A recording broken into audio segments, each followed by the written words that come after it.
서울 창업오브와 함께하는 엔젤 및 엑셀러레이터 투자 유치 전략 교육과정 1강을 시작하도록 하겠습니다. 안녕하세요. 저는 제로톤 파트너스 김경태입니다. 이번 강의에서는 스타트업이 자금 조달을 어떻게 받는지 알아보도록 하겠습니다.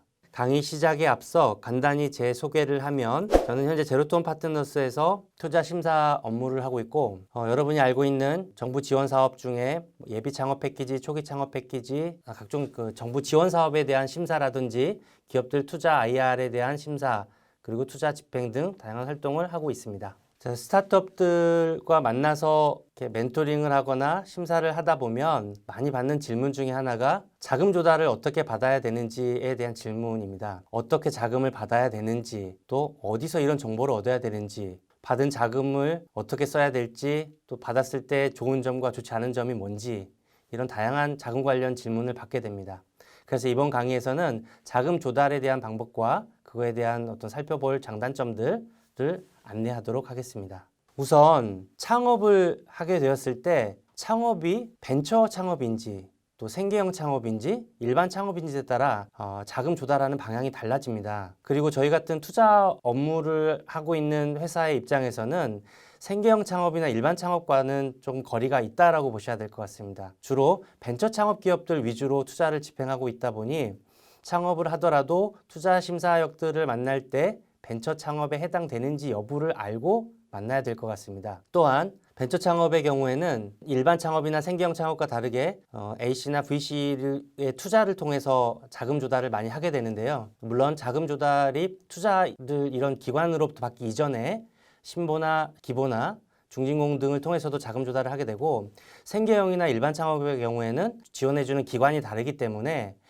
이런 부분을 체크하시고 투자자와 만나는 것, 그리고 자금 조달의 경로를 생각하셔야 될 것 같습니다. 창업 절차를 보게 되면 아마도 아이템을 선정을 하고 보통은 창업을 하게 되는데, 창업을 하겠다고 마음을 먹고 아이템을 몰색하는 경우도 많습니다. 그래서 창업을 준비하고 아이템을 정한 다음에 그 다음 하게 되는 게 사업계획서 작성입니다. 근데 이제 사업계획서를 작성하지 않고 생각하는 것들을 그냥 머릿속에 막연히 담은 상태로 사무실을 알아보고 팀을 구성하고 또 이제 자금을 마련하는 이렇게 행위를 하시는 대표님들도 보게 되는데요. 저희 같은 경우는 사업계획서를 반드시 초기에 쓰라고 합니다. 창업을 준비하는 단계부터 사업계획서를 쓰고 거기에 맞게끔 자금을 조달하고 또 사무실도 알아보고 여러 가지 준비를 그 후에 하는 거를 권하는데요. 사업계획서 준비 없이 바로 사업을 시작하다 보면 여러 가지 시행착오 겪는 일들을 많이 보게 됩니다. 그래서 창업을 준비하고 아이템에 대한 사업성 검증을 위한 사업계획서 작성을 필히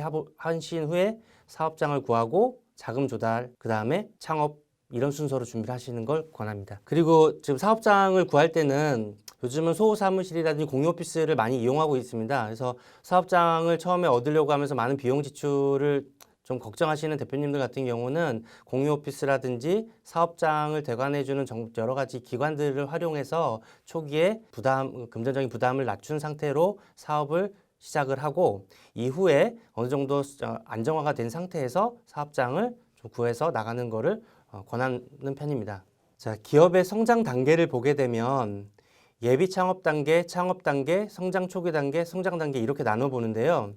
저희가 통상 창업을 7년 차까지를 창업 기업으로 보고 있습니다. 그 중에서도 창업 3년 이내를 초기 창업 기업이라 하고, 요즘은 창업 이전에 예비 창업 단계에서부터 지원 사업들이 많이 있으므로 창업 전부터 준비를 해서 창업을 하는 수순으로 가는 것을 권합니다. 빠르게 창업을 생각을 하고 있더라도 창업 전 단계부터 이용할 수 있는 지원 사업들을 활용해서 사업을 충분히 검증을 받고 창업을 한다 보면은 실패를 최소화할 수 있기 때문에 예비 창업에서 활용할 수 있는 여러 가지 지원 제도를 충분히 활용을 하고 창업으로 넘어오시기를 권합니다.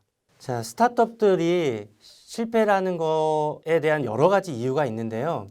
그 중에서도 가장 많은 이유로 꼽자면 시장에서 원하지 않는 제품, 그리고 자금 조달, 팀 구성에 대한 문제 등이 가장 큰 이유로 꼽힙니다. 특히나 창업 3년 이내에 폐업하는 기업들이 약 70%를 넘는다고 합니다. 이 말인즉슨 창업해서 실패하는 기업들이 저희들이 생각하고 창업했던 것보다도 굉장히 많이 문을 닫는다는 걸 알 수 있는데요. 여러 요인 중에서도 특히나 자금 부족에 대한 부분이 창업 실패에 굉장히 큰 요인으로 작용하고 있고, 그렇기 때문에 창업 자금 조달에 대해서는 충분한 계획과 준비로 자금 조달에 실패가 없어야지 사업을 충분하게 계획한 대로 이어갈 수 있을 거라고 생각을 하셔야 될 것 같습니다. 우선은 자금에 대한 좀 구분이 필요할 것 같은데요. 자금을 이제 구하다 보면은 운전 자금, 시설 자금, 예비 자금으로 나누는데요. 사업을 하면서 들어가야 될 시설에 필요한 임대 보증금, 그다음에 비품, 인테리어, 각종 이런 시설에 들어갈 자금, 그리고 사업을 운영하기 위해서 인건비나 기타 경비들, 그리고 또 이거에 따른 예상하지 못하게 발생할 수 있는 일정 부분의 예비 자금, 이렇게 자금을 나눠서 필요한 자금들에 대한 계획을 세워봐야 될 것이고요. 또 자금을 자기 자본으로 할 것인지 타인 자본으로 할 것인지에 대한 거에 맞춰서 준비를 하셔야 됩니다. 자기 자본과 타인 자본에 있어서 자기 자본은 어느 정도 확보하고 사업을 하는 것이 필요하지만 자기 자본이 충분하지 않은 상태로 창업을 못하는 건 아닙니다.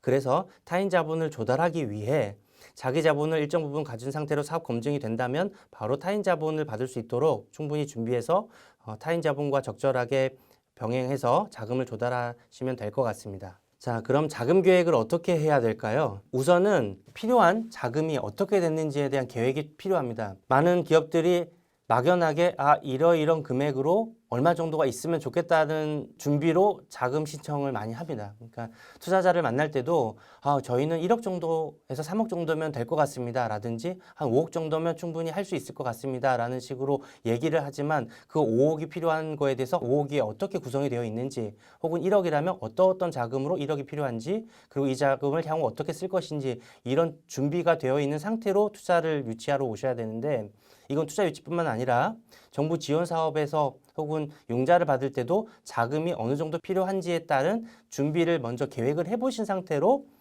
자금 조달을 하셔야 되고, 또 조달을 할 때 회사 내에서 자기 자본으로 할 수 있는 것과 외부 자본이 어느 정도 비율로 구성이 되면 될 것인지를 내부적으로 정리를 하신 상태로 자금 조달을 받으셔야 됩니다.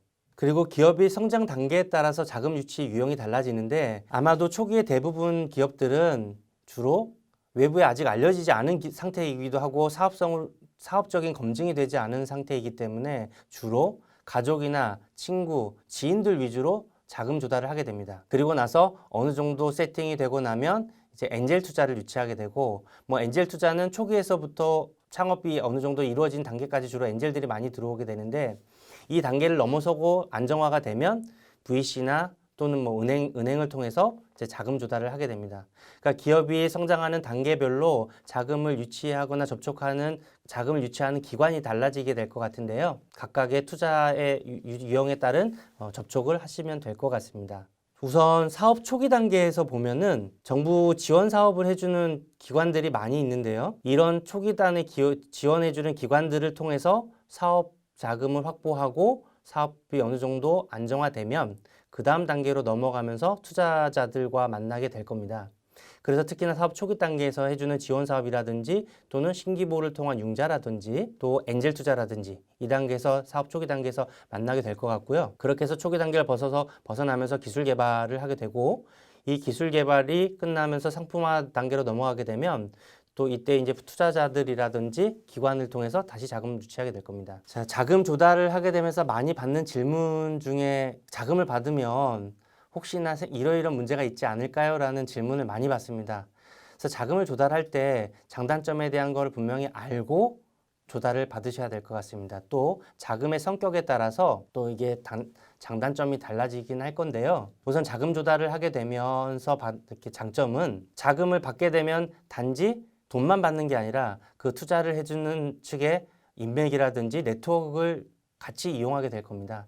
그래서 돈과 이런 네트워크를 이용할 수 있다는 장점이 있을 것 같고, 또 아무래도 이런 투자자들을 통해서 성과를 좀 빠르게 당길 수 있습니다. 사업을 하다 보면 필요한 자금들이 적재적소에 들어와서 사업화 시킬 수 있어야 되기 때문에 사업을 확장시키기 위해서도 이런 이제 자금 조달이 필요할 것 같고요. 스타트업 같은 경우는 아무래도 이런 투자 유치가 또 다음에 후속 투자 유치로 이어지게 되기 위해서 자금 조달이 필요할 거고, 이 투자가 없이 상장까지 가기는 쉽지 않습니다.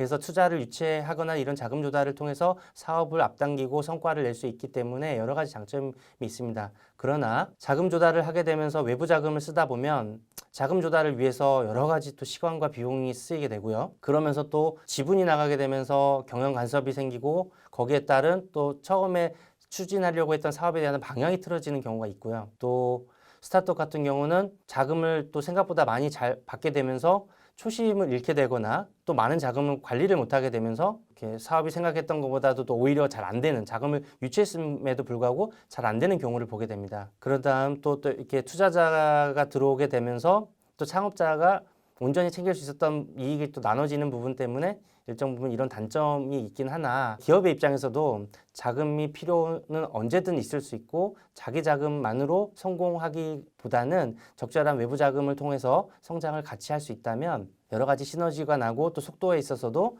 성공할 수 있는 가능성이 높아질 거라고 봅니다. 1강을 정리하겠습니다.